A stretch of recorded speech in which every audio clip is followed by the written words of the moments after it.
And welcome into the latest RinkWise Podcast. I'm your host, Evan Marinofsky, alongside the great Patrick Donnelly.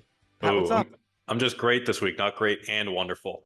I can't say that many nice things in this, but we're recording this a couple days after recording our prep preview. I can't shower you with that much love. Yeah, After keep me on, keep me honest. I got to keep you honest, on your toes a little bit. Yeah, we're definitely hitting the stretch run here. It's going to be kind of a whirlwind 2 or 3 weeks between prep playoffs and MIAA playoffs. Well, that's the funny thing is prep is this race to the finish. It's Yeah, it's a 1 sprint. week. Yeah. And then MIAA is kind of a slow burn until March 17th, and then it's done. And then it's this weird nothing. I remember being kind of struck by last year. I'm like, that John Travolta from Pulp Fiction meme where he walks in and he's just looking around where's everybody? That is sort of life after the MIAA playoffs end. But today we're going to focus all on the MIAA. The last 2 episodes of the podcast, I think, have been all prep. So I know all you MIAA fans out there where is the high school hockey talk? It's here. It's today. And we've just, for people to realize, as we said, prep is such a sprint that it's let's get everything for that. And then we can focus on MIAA, which is a little bit longer. So that's kind of what we're doing today. And we have some time because the bracket is out, but first round quarterfinal game, or not quarterfinal, round of 32 games really don't start until Wednesday. It's always fun when the brackets release because there's some controversial teams that make it and things of that nature. Obviously, it used to be the Super 8. You used to have the Super 8 and then you'd have the Division 1A, 1B. Now it's just everybody's in one. The number 1 seeds, playing the number 32 or 33 seed and beating them 7-0 in the first game. And so it's always fun. But we'll start with boys. And then we'll look at the girls' Division 1 and 2 brackets. And it's an interesting time, Pat. Yeah, I know for boys, a lot of the focus will sort of be on D1 for us, and we'll sort of go quadrant by quadrant here. But looking at the first section, you have St. John's Prep as the 1 seed overall. You got a play in tonight between Lincoln Sudbury and Lexington. Also in the bracket, you have Contender and Hingham. Even Westford Academy's kind of been in the mix. What do you sort of make of this side of the bracket? So this is interesting. St. John's Prep should cruise. Again, we're recording this Monday, so we don't know the result yet of that LS Lexington game. I wouldn't mind Lincoln Sudbury winning that for some obvious reasons. If people can kind of do 2 and 2 together, I would like Lincoln Sudbury to win that game. But you know what? Cool for Lexington too. I'm all for it. But just you guys gotta do a little research to figure out why I might err on the side of LS. Unbiased journalist. Unbiased journalist. I'm completely unbiased. Wellesley Belmont is obviously the closest matchup in terms of seeding. Wellesley's an interesting team because Wellesley kind of gets docked a little bit because they're in the Bay State. They had a good season though, so to me, Wellesley's kind of one of those sleeper teams. To me, I think Wellesley should advance. Westford Academy's been great this year. They've been sort of a nice surprise, and then you have Hingham at 8. So to me, the real interesting part of this bracket is a potential Elite 8 matchup between Hingham and St. John's Prep. Because I think coming into the year, we would have expected, and we did expect Hingham to be probably one of the 1 seeds in a side of the bracket. And instead, Hingham is the 2 seed in this bracket, and they're the 2 seed in the number 1 section. So that's going to be a tough matchup for Hingham and for St. John's Prep in the Elite 8 if Hingham makes it all the way there. Mainly because Hingham beat them opening night. Hingham beat St. John's Prep opening night. Now, it's hard to beat a team twice, especially when you're 2 really good teams in a single season. A lot has changed since mid-December, but I still think that's a tough – and I wrote about this, about how Hingham, kind of had an off year. They ranked lower than I think we all thought they would be. And, the byproduct of that is they're going to be kind of they could be a spoiler. I also wouldn't overlook Wellesley playing St. John's Prep in the Sweet 16. You look at, Wellesley. I remember when I was playing, when we were public school, play a private school team, you get outshot by a million, but you find a way to win 2-1. Yep. Wouldn't shock me if Wellesley did that. I don't think that's going to happen, but it wouldn't shock me. So I think the big storyline in that is just St. John's Prep having to face Hingham so early, or relatively more early than we thought. Ultimately, I'm picking St. John's Prep out of that side of the bracket. I just think they're so good this year. I think they've been kind of on a mission. Um, to me, I don't foresee Hingham beating them, but it wouldn't shock me if either a Wellesley or a Hingham got in their way. Yeah, and I mean, just even if St. John's Prep and Hingham were to meet, memories are long. It's season-long bulletin board material. You have to know St. John's Prep remembers getting punched in the mouth to open the year. Oh Um, yeah. so that would, but again, Hingham could be. It's hard to call it an upset because they should be higher than 8, but it could be potential fodder right there. And the Um, funny thing, Pat, is that with yeah, this, the interesting thing, like when we do the prep brackets, it's 1 versus 8, and then like the Elite 8, every team's good, so it's not But with this is like March Madness, yes, in that like you can have a low seed just get kind of lucky and win against a high seed just because like that's hockey. Like we saw it this year with we'll get to Arlington Catholic in a bit beating St. yep, John's Prep, but like that's kind of the thing with this is we talk like I just talked indefinite. It's like, oh, St. John's Prep's going to advance. Like, might not happen. Like yeah. Lincoln Sudbury, if they win, might just take down St. John's Prep. Like weird stuff happens. But yeah, so no, unbiased there, no bias. Yes, yes. On the other side, Pope Francis 2. Then down below, you got Reading, which I think is really interesting at 7, sort of in the same boat as Hingham. And then I think maybe the most interesting team, it maybe in the entire bracket, definitely on this side, might be Marshfield at 10. Yes. Yes. So this is what I was gonna say. The Marshfield Reading matchup in the Sweet 16 could be maybe the best Sweet 16 matchup of all of them, just given that they're close. They're close in rank. Marshfield just beat Reading, I think, if memory serves. I should look that up just to make sure I have that right. But again, to me, like that's a battle. That would be a battle of Marshfield has a very deep top 6, and they have a lot of guys who can score. And Reading has, maybe the best or one of the 2 best goalies in the entire bracket, maybe the entire state, and Chris Hannafin. And Reading went all the way to the semifinals last year. So that's really a battle of great offense against a great goaltender. The funny thing about Marshfield is they sometimes get docked for their schedule, and that's why they get ranked so low. Like Marshfield was, 16-3-3 this year. That's not, I mean, if you did record wise, that's up in the top 5. Yeah. And again, it does matter who you play, but they're one of those teams that I like. I do. I would probably pick them over Reading. Just they're a little deeper up front. I know the goaltender means everything. I talked about this so much last year. A good goalie means everything. But it just wouldn't shock me if Marshfield went the distance there. And then on the other side, you have Pope Francis taking on Medford and then taking on the winner of Shrewsbury and Arlington Catholic. That Shrewsbury Arlington Catholic game, that's another toss up. Arlington Catholic beat St. John's Prep earlier this year. Shrewsbury's been a really good team. I see Pope advancing. But up against Marshfield, like Pope won last year. I think, the times I've seen Pope, it wouldn't shock me if they, lost in the Elite 8. And that's not like being disrespectful. It's just as sort of, you know, the highest seeds don't always advance in these Yep. tournaments. So you do have to pick teams that could bow out before we expect them to. And when I was filling out my bracket, because I did fill out a little bracket, so I had, some predictions. I have Marshfield beating Reading, and then I have Marshfield beating Pope, which again, hot take, especially having a 10 seed go all the way there. Yep. It just wouldn't shock me. Marshfield's an older team. Um, you're deep up front. If you can roll 2 legitimate lines, be good on D, fine in net. I know Marshfield's a little young in net. Anything can happen.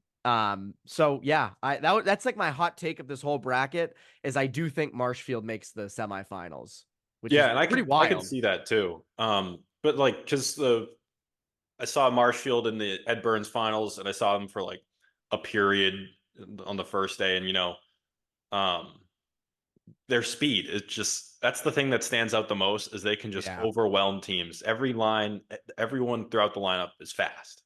Just seems like it. And so could overwhelm Reading pretty easily, although Reading has the goalie, which could be the X factor this time of year. Yeah, and Um, that's the tough thing is picking against Chris Hannafin is a bad idea. It was a bad yep. idea last year. By the way, Marshfield did not play Reading this year. I don't know why I thought they did. So my apologies. Reading did not play Marshfield. But that's the tough part is like picking against a goalie this time of year is a horrible idea. It Yep. doesn't usually work out, but that's what I think of Marsh. I think Marshfield, I think they are deep enough up front that they should make a run. Yeah. And then others moving down the bracket, you got in one end, you CM at number 3. They'll get Natick in the first round. BC High at 14, which I think could be Mhm. interesting because BC High is one of those teams you can't ever really count out. Agreed. Um, and then further down, Arlington at 6, Winchester at 11. What do you make here? Well, it's interesting. CM Natick back in the day would be a huge matchup. Natick's, not as great as they have been in past years, but still, made the tournament. Good for them. Um, the big one I think is Winchester and Arlington potentially meeting in the Sweet 16. Mhm. Those are two teams. They're in the same division. Over in the Middlesex. And this season again for them, like I've talked a lot about how young Arlington is. Arlington beat them 4-1 earlier in the year, and then they tied in the Ed Burns. I think I forget who won that game in the Ed Burns. I'm blanking on it, but um, at any rate, they're somewhat close. And I think Arlington is very young. Winchester's proved themselves to be a good team. I see Arlington winning that matchup. I'm going off the fact that it's Arlington. They typically do pretty well this time of year. Missouri, locks it down. So I see Arlington kind of advancing from those 4 teams in the bracket. And then a potential CM-BC High matchup. I mean, that's huge historically. I mean, Yeah. there's a time when Yes. that was the final. Like that was, like that was it. But they could potentially meet in that Sweet 16. I see CM probably advancing in that matchup. But where it gets interesting is Arlington, because Arlington is a competitive team, and I think they bowed out kind of relatively early last year. CM's had some question marks throughout the year. Obviously, they had to replace Tyler Hamilton and Joe Markey. They had some, up and down play at the beginning of the year. They've sort of stabilized. Wouldn't shock me though if a team like Arlington found a way to beat them like 2-1. So eh, I have Arlington coming out of that part of the bracket. I know that that's a hot take to have two public schools overtaking private schools to get to the semis, but Mhm. that's how I see it. I think at this time of year, that's kind of where that stuff works out. And I know picking a young team to do damage is kind of again risky, but I see Arlington and CM. I do see those two. I mean, they're the highest 2 seeds. I see them advancing. So I see it going chalk up until you have to pick the semifinalist. Yeah. Arlington last season lost to Braintree 3-2 in the Sweet 16. Yes, they Um, did. and we'll wrap up with the bottom left corner quadrant of the bracket. You got Zavarian at 4 taking on your Framingham team That's in the right. first round. Framingham at 29. You got Archie's at 5, St. Mary's at 21, playing Franklin, who's 12. Might be better than a 12 seed. Who's to say? Mhm. And you also have St. John's Shrewsbury at 13. This is easily the most interesting part of the bracket. I think. The other ones are fine. This is where I think you're going to see some fireworks. Don't count out Framingham. I'm not counting out Framingham. First of all, when I was there, we beat Zavarian in the playoffs. So, pat on the Okay. back. We did get outshot like 40-10, but that doesn't matter. Who won the game? We did. But I will say Framingham has been close with good teams at times this year and then kind of fallen off in third periods. Um, I don't pick them to win this game. I can't. I just can't. And I think Zavarian's too good. I think Cole Pouliot Porter and that team's sort of on a mission. So I see Zavarian advancing there. Hurts me to say. Although Dave Spinelli is from Framingham, the head coach of Zavarian is from Framingham. So maybe he'll be like, you know what? I want Framingham to advance here. The hometown backdoor deal like the Elks or something. I'm kidding. Yeah. There isn't. What? But you never know. Um, Hey, you never know. Could be Framingham, Lincoln, Sudbury in the Final Four. That would be incredible. My God, that would be some outstanding stuff. I would do anything for that to be the case, just for the memories. St. John's as a 13, I'm shocked. And I'm not. I would have been shocked if you went in January and said to me, "Hey, they're going to be a 13 seed." I'd have been like, "I have them in like my top 3." They've fallen off in the last month, which might end up helping them in terms of being a spoiler. Because if they sort of find their game in the playoffs, that's going to be a really tough matchup for Xaverian in the Sweet 16 to face St. John Shrewsbury then. So they could be a spoiler. And then on the other side, you have Franklin, who I've been impressed with. I know you really liked them at the Ed Burns. Every time you saw them, they were great, except for the championship game. Yeah. They're going to face St. Mary's in the first round or round of 32. And then Archie's going to play Weymouth. That Franklin Archie's game, I think, is going to be really close. Would not shock me if it's Franklin and Xaverian. I still think Xaverian comes out of this side of the bracket. I go with the goalie. I think Pouliot Porter is going to will them again. But I think it's going to be close. I don't think, I think St. John Shrewsbury and Franklin are both going to give Xaverian headaches. Those are going to be hard matchups. And that's the other thing, right? Being the number 4, the 4th 1 seed is so tough because, you've got to face St. John Shrewsbury, potentially St. John Shrewsbury and Franklin, and you're not even at the semifinals yet. Like, that's the tough part. Those are 2 really good teams. Franklin's deep up front, good goalie. St. John Shrewsbury, a lot of offense. So, to me, I think it's going to be a tough road for Xaverian, but I think it's going to ultimately make them better because they're going to have to be locked in from the start. And that's what we saw last year when they beat CM. I think it was in the round of 8 or the Elite 8 where they beat CM at Warrior. And again, it comes back to the goalie. So this is where I go back to the principles of like, I got to pick the goalie. And that's with Xaverian. Like, I've got to pick the goalie with Xaverian. It's a bad idea not to. Yeah, it's kind of the same thing with Reading with Chris Hannafin. It's hard to go against top 2, maybe not even 2 goalie in the state. And Franklin, the thing with Franklin is, their top line has been awesome, and they've been so good that Dan Daly is on the second line. That's really what stands out with their forwards. But the thing that gives me pause with Franklin is we've harped so much on the goalie in the last 5 or 10 minutes and all season, and they've been alternating goalies for most of the year. So you get into that, like, do you stick with that? Do you pick someone who's your guy for the rest of the way? It always gets a little squirrely when you've been doing that. Yeah, the Bruins have to figure something out with that too. They're gonna have that problem in a little bit. Yeah, and then I mean, again, like for me, again, like from what I think and again, when I'm filling out my bracket, I'm trying to. That's the tough part with filling brackets like this out is they're going to be upsets. So you're predicting, okay, what are the upsets going to be? What are the best chances of an upset? I mean, again, Reading could make it all the way there. Pope Francis could return right to TD Garden. None of this would shock me. But again, like I filled out my bracket before we came on, if the Final Four was SJP Xaverian and Marshfield Arlington, I mean, that's a fascinating group of 4. And I believe, I don't think they reseed in the semis. I think it's the same side of the bracket. So if that was the case, it would be SJP and Xaverian. And then on the other side would be Marshfield and Arlington. So you have the battle of the privates, the battle of the publics. Hey, it's Bobby Moran, Director of Athletics at Thayer Academy. You know what? Experience matters. And Thayer Academy's professional coaching staff understands how to work with each student athlete to help them succeed. Our coaches and faculty are committed to ensuring both 5th to 12th graders feel known, connected, and prepared.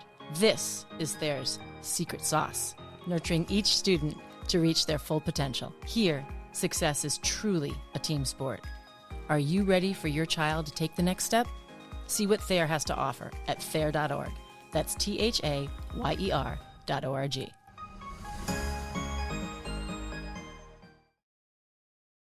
Do you want to skate fast? For 50 years, Laura Stam instructors have taught youth players to pros how to skate correctly, powerfully, and fast.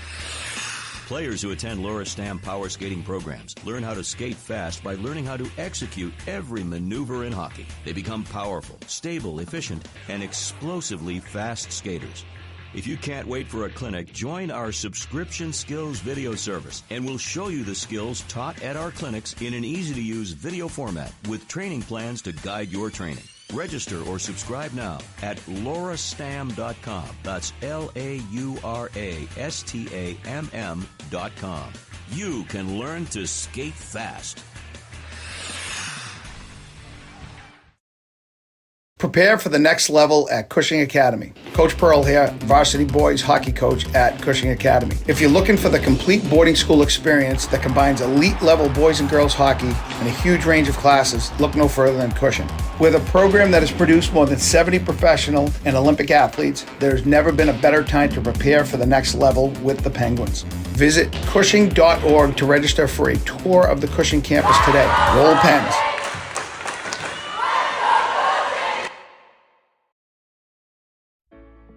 Hi, my name is Chris Santello. I'm the owner and president of Impact Hockey Consulting. After seeing and hearing how poorly hockey players and their parents were being advised with false hope and direction over the years, I decided to start Impact Hockey Consulting with a vision to help hockey players and families through their hockey journey. We do it the right way with an honest assessment and feedback of where they are in their hockey career. At Impact Hockey Consulting, we believe every player should be treated with the utmost respect and honesty to support their needs throughout their path. At IHC, we specialize in advising, mentoring, player development, video analysis, and the proper placement for each player. I welcome all RinkWise listeners to reach out.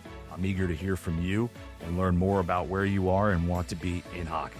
Please visit our website, impacthockeyconsulting.com, to set up a call today. I think my ultimate champion, so I'm not going to pick like winners of each, but I will say my ultimate champion who I think is going to win the whole thing. I think it's St. John's Prep. I know it's boring as heck. Okay. It's boring. Picking the number one seed to win it all is boring as anything. I get it. People are going to make fun of me if it doesn't work out. You have every right to. When Lincoln Sudbury hoists the trophy, you guys can throw it right in my face. When Framingham hosts the trophy, or when Framingham hosts the trophy, well, I'll be right there with them. But I think SJP wins it this year. And in my situation, I think Marshfield might beat Arlington just in terms of, their firepower up front. So I think it's an interesting group because, even though I don't think the talent has been as high this year in the MIAA as in years past, when the tournament comes around, it doesn't matter. You can have all the talent in the world. It doesn't mean anything. Like it's really just getting lucky each game. So that's the boys. We won't go too deep into Division 2, 3, and 4. Obviously, we'll have coverage of those as it goes along. We have the scoreboards, the scoreboard pages if you haven't checked out. Those are always running. We're updating those literally every night, every morning as results come in. And we will have coverage from the Garden on those. And then if there's a huge game, once prep is done, I'm going to whatever the best MIAA games there are and writing about them. So if it's a Division 2, 3, or 4 game, we'll be there. Let's transition to girls. Let's do D1 first, then we'll look at D2. So in the girls, we got number 1, Notre Dame Hingham, number 2, St. Mary's, number 3, Lincoln Sudbury, at number 4, Malden Catholic. We'll start with kind of your thoughts on the bracket, and then we'll kind of get into where you might see some upsets taking place. Yeah, so the last week was kind of crazy for the way seeds shook out. You had the Hingham Hockey Showcase, which had Notre Dame, Hingham, Malden Catholic, St. Mary's, just a who's who of MIAA teams there this week. A lot of good teams. Yeah, and St. Mary's lost twice. They were cruising to the number 1 seed, lost to NDA, lost to Hingham, who's making a charge back into the top 5 here. And that really shook up the standings because they dropped to 3 in my power rankings. But you had Notre Dame take over the number 1 seed. St. Mary's dropped to 2. And you have Lincoln Sudbury kind of sneak in there at 4. I know they haven't really been getting ton of love super high in the rankings this year. Then MC at 4, or I said Lincoln Sudbury at 3, excuse me. MC at 4, Hingham back in there at 5. I think in the girls bracket, what's really interesting is sort of the next cluster to round out the top 10. When you get to Shrewsbury, Pope Francis, Peabody, even Archie's, who didn't start well, but has gotten way better as the season's gone on, and even Winthrop. So I think that's sort of the next grouping to keep an eye on. Out of that grouping, because that's always where the interesting stuff happens. It's those teams that cause the most commotion this time of year. Yeah. Out of that group, so not the top group, but the next tier, who do you see as teams that could kind of shake things up? I mean, is a team like St. Mary's prone to this since they just lost two games? They could be, and in their little cluster of the bracket, you have St. Mary's at 2, and then Shrewsbury at 7, and that could be a potential Elite 8 game to get to the Final Four, and that was last year's championship. Yeah. So that would be crazy. They also have Bishop Feion in there, and even Boston Latin and Andover have been good at various times this season and given teams scares. Bishop Feion's really interesting because their record isn't that great, but they play a strong schedule. They're sort of in I guess if you want to call it their record is better than BC High on the boys' side, but sort of like an interesting case like that where maybe they should have a better record than they actually do. And then Shrewsbury is sort of in the same boat. They had some tough games at the beginning of the season where just couldn't find breakthrough late to get away with a 1-goal win, settle for a tie or some close losses. So I think that could be one side of the bracket, especially where if St. Mary's can't really recover from the 2 straight losses to close out the regular season, that could be where some upsets come up. But looking elsewhere, I mean, Lincoln Sudbury at 3, they have Archie's there at 11 and Methuen at 6. Methuen Tewksbury is, they have a really strong defensive group, especially with MJ Patish there. But I would probably give the edge to Lincoln Sudbury and Harper Freedholm in that part of the bracket. Mm-hmm. And then I think Hingham, if they can make it to Elite 8 and face MC, would be really interesting because Hingham's top 6 might be the most interesting top 6 of D1. They're so deep. Caroline Doherty is obviously going to grab the headlines of maybe most players in the tournament. Just the run she's been on. She's only a junior at Hingham, just has all sorts of scoring totals so far. But you have Reese Pompeo has been great this season.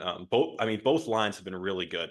And even in net, I'm sorry, I'm blanking on her name, but they have a sophomore in net who's been awesome too. And then you look at the next corner of the bracket, Pope Francis is there. Peabody's sort of interesting because they have the goalie. They have Elise Muddy, who is one of the best in the state. But they don't play a super strong schedule, and I know there have been some questions with the depth there this season.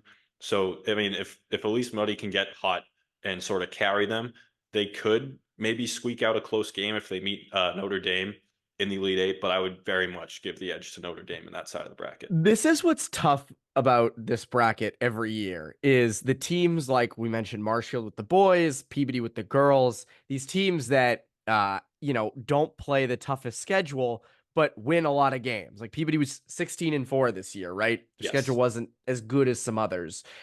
Is that team, when they get to the big stage, are they going to just continue to dominate, or are they going to be like, oh, maybe they're not as good as we thought they were? That's what's so tough. And those, again, are the teams that make the most noise. They cause chaos. So it wouldn't shock me if a team like Peabody did some damage. In terms of the high seeds, you obviously NDA is 1, St. Mary's 2, LS 3, MC, your school 4. Yes. Gotta show some love.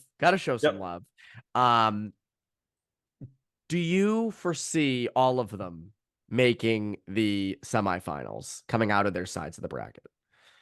It's interesting. I would certainly say I'm not going to force you to make picks, by the way. If you want to, you can, but you don't have to. I mean, for my sake, not even for MC, but just for the entertainment standpoint, I think a Notre Dame St. Mary's final could be a tremendous game because it's 2 teams that have gotten it done in very different ways this season. Where St. Mary's, a lot of new pieces this season, but they haven't missed a beat offensively. And they've put up, Bella Freitas has had a tremendous freshman year. Vanessa Hall's obviously doing her thing as an 8th grader on defense. Incredible. And both goalies have been great. And you look at Notre Dame, really experienced defense group. And, they lost Morgan Brady last season, but Devin Moore is having a huge season as a sophomore. She had 4 goals, I think. And I forget who it was against, but she had a 4-goal game in the Hingham Showcase last week. So she's having a great year. And Ava Larkin, we didn't even mention her as far as goalies go. Might be the best in the state. I think NDA's only given up like 20 goals this year, which is one a game. Yeah, they've That's given up funny. 1 goal a game. They have like, I think 8 shutouts. I'm pretty sure she's played every game. I could be wrong, but just that factor in that, I would certainly give NDA an edge pretty much the whole way until they maybe meet a speeding train in St. Mary's in the final. Yeah, I want to quickly mention Hingham. It's Izzy McGar, the goalie, there we sophomore go. with a 910 save percentage. So yeah, she's had a great year. That Oh, strong freshman year too. there we go. Well, we got her in there. I'm glad we added her in. I think Hingham's an 8 on both boys and girls. That's another little interesting tidbit. Now we go to Division II girls. Duxbury, no surprise, #1 seed. That's like every year. Falmouth, #2. Burlington, 3. Nauset is at 4. What did you think of this bracket, the top seeds, and kind of how it all went down? Yeah, the only interesting one would have been like, who finishes 2 between Falmouth and Burlington. Nauset, it's, don't know a whole lot about them, admittedly. At least they sort of like, I know, like, looking at my rankings, they sort of came in late. I know they were very much in the mix throughout the season. So again, it could be one of those strength of schedule things, because 17-2-1, you just wonder what it might be like if they get to a final against, if they get into the Final Four, they face a Duxbury, or even in the Elite Eight, they face an Algonquin Hudson. Teams they haven't really seen a whole lot. Who Duxbury plays a pretty mixed schedule of D1 and D2, and honestly could probably beat a lot of D1 teams. So I think that was interesting. And Burlington, you look at it, they had a big win against Hingham last month. Younger roster, but the goalie Issa Fisher has been fantastic this season. And I would just say Falmouth, we talked about them a little bit, I think, in January when they sort of got hot. And they've been hot all season. They've only lost twice. But really interesting roster where they're so young. I forget the exact number of freshmen they have on the roster, and they only have 17 skaters, I believe we said first time we talked about them.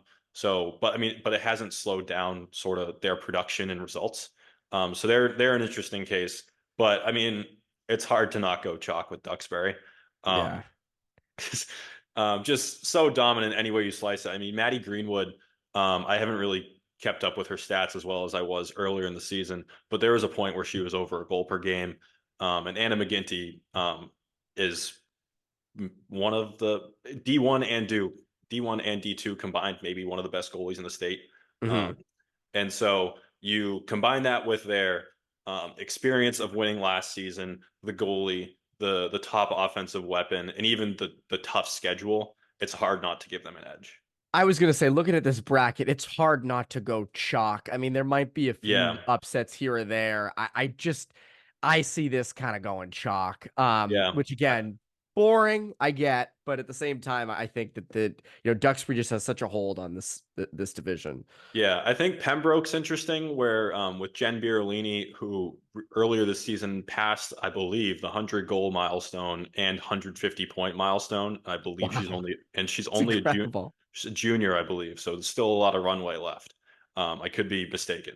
But with a player who can sort of just take over like that, again, it's sort of same boat as Maddie Greenwood, where I was more keeping up with her stats better a few weeks ago. But there was a point where she had a goal in every game this season until it was a 1-0 loss to Duxbury. It was the only game she didn't score up to that point, which is nuts.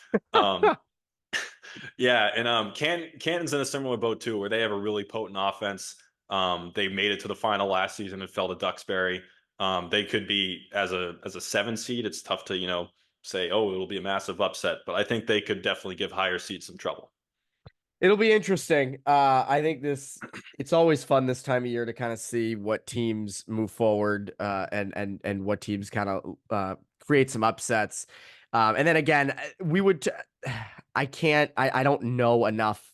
I don't know D2, D3, or D4 boys as in depth as I know Division 1. So I can't sit here and be like, oh, Newburyport is my team in D2. I can't do it. But we'll have a lot on those, I promise.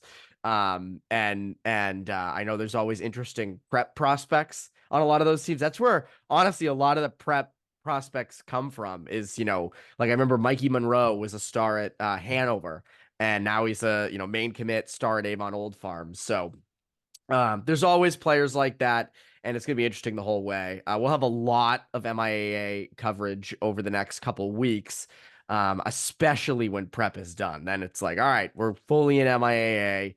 By then, Framingham on the boys' side will be cruising. So I'm excited.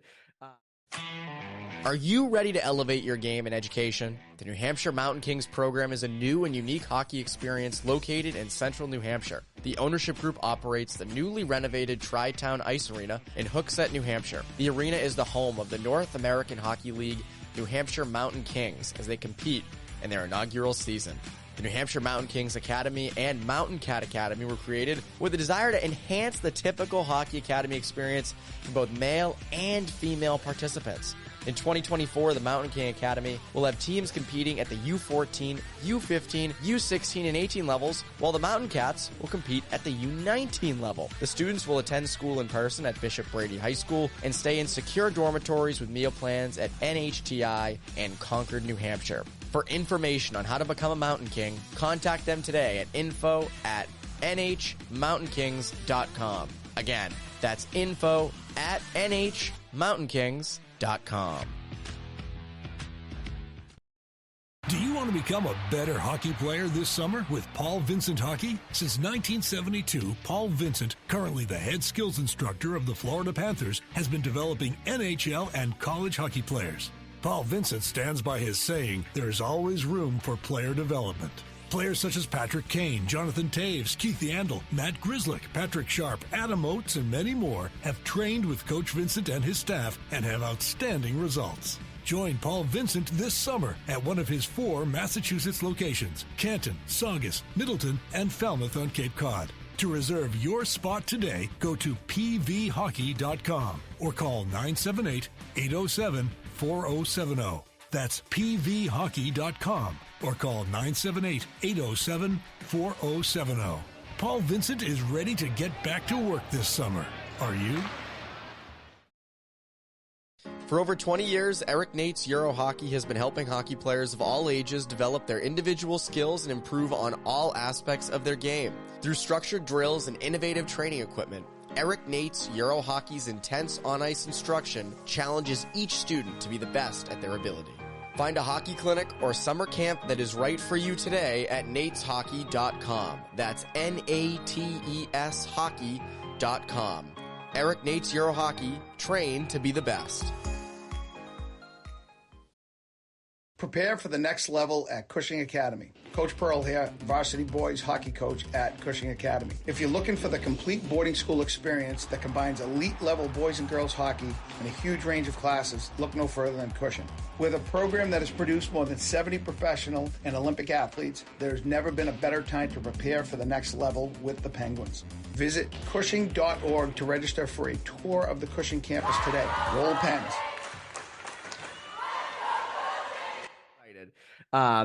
But before we go, Pat, as always, we could not forget overtime with our great producer, the one, the only, David Yaz. Overtime. Yes, welcome back to Overtime, gentlemen. We have had a celebrity hockey player draft. We have had, what did we do last week? Oh, I quizzed you on names of minor league hockey teams. Yes. Today, with great fanfare, let's have a drum roll for what Overtime's going to be today. We're going to do audio quiz with quotes drawn from hockey movies or movies featuring hockey scenes. So what I've done here, gentlemen, is assemble a list of 12 movies that are either about hockey or have hockey scenes in them. And you're going to hear clips, and you just have to pick which one from this list is correct. Now, there are 6 clips. There are 12 on the list. So, therefore, there are 6 red herrings in there. You see what I'm saying? Do you understand, gentlemen? Yes, we do. Okay. It's Okay. interesting. You both seem nervous. Okay. As you should be. Major throwdown. We only have, so again, only 6 questions. Pat never gets to go first, so Pat will go first. I will play the audio clip, and then you just tell me what movie it's from. Here's clip number 1. What a shot. Damn it! Is that goal regulation size or what? Steve!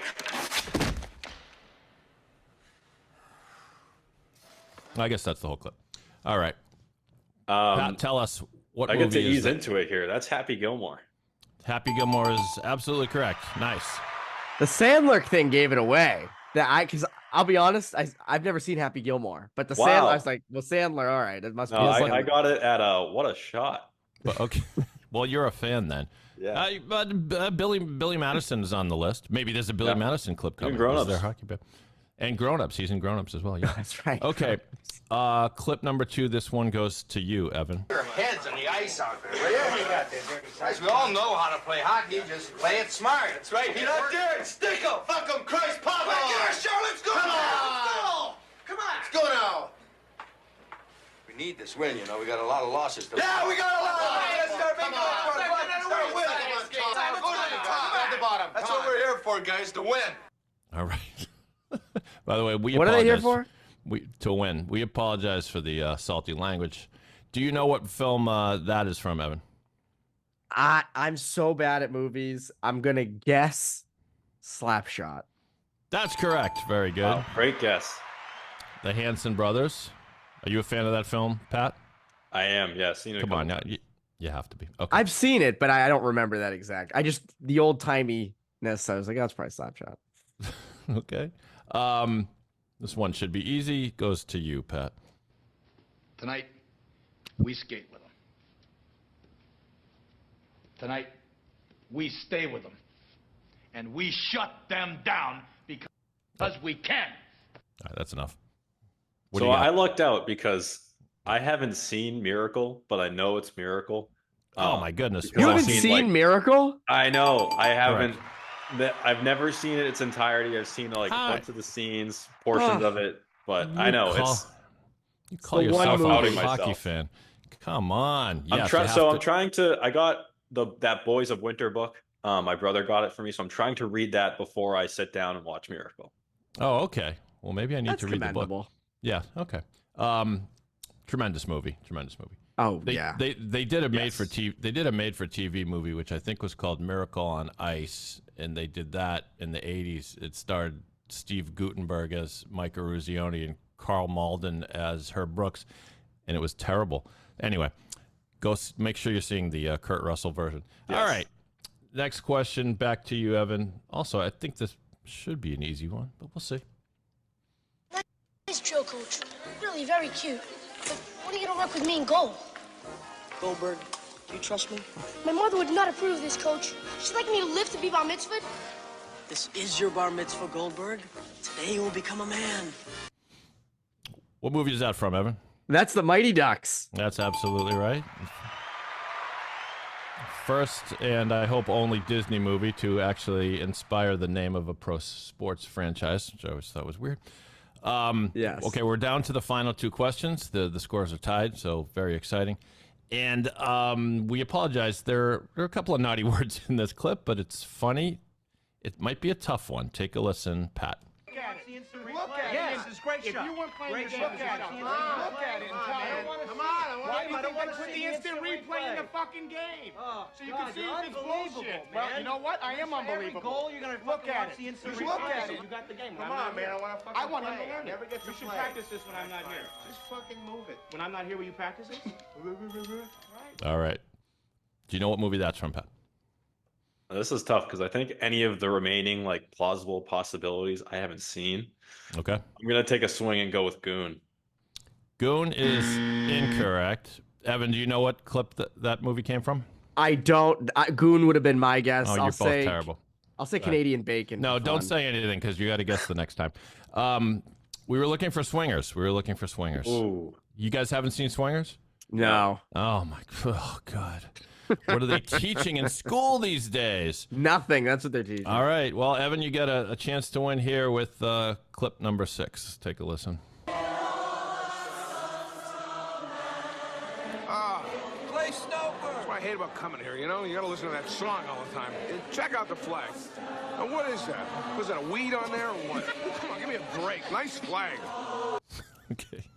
Somebody making fun of the Canadian flag at a hockey game. Do you know what movie that is from, Evan? It's a hard one. Well, I don't know, but I will say Canadian Bacon is a guess. That's correct. You pulled it out of nowhere. Was that John Candy, I heard? That was the late, great John Candy. Film called Canadian Bacon, which I admit I have never seen. I don't think I missed much. But what hockey classics did I miss? Any hockey movies that you guys enjoy that we didn't cover?